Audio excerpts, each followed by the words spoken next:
ப்ரௌனினா உங்களுக்கு ரொம்ப பிடிக்குமா? இப்போ சாப்பிடணும்னு இருக்கா?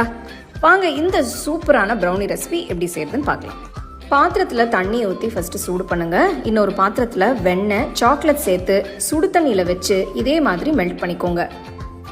ஜல்லடலை மைதா, கொக்கோ பவுடர், பேக்கிங் பவுடர், உப்பு சேர்த்து சலிச்சுக்கலாம்.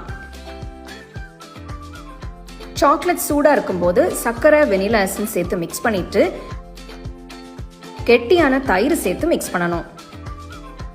சலிச்சு வச்ச மாவை சேர்த்து மிக்ஸ் பண்ணிட்டு ஒரு 5 நிமிஷம் அப்படியே வச்சிருங்க. அடுத்து கேக் டின்ல பட்டர் பேப்பர் போட்டு ரெடி பண்ணிட்டு மெதுவா ரெடி பண்ண மாவை டின்ல ஊத்திருங்க. ஈவனா ஸ்ப்ரெட் பண்ணிட்டு மேல கொஞ்சமா சாக்லேட் சிப்ஸ் ஆட் பண்ணணும். நெக்ஸ்ட் மேல கொஞ்சமா வால்நட் சேர்த்து அவனை 180 டிகிரில ஒரு 15 நிமிஷத்துக்கு ப்ரீ ஹீட் பண்ணுங்க.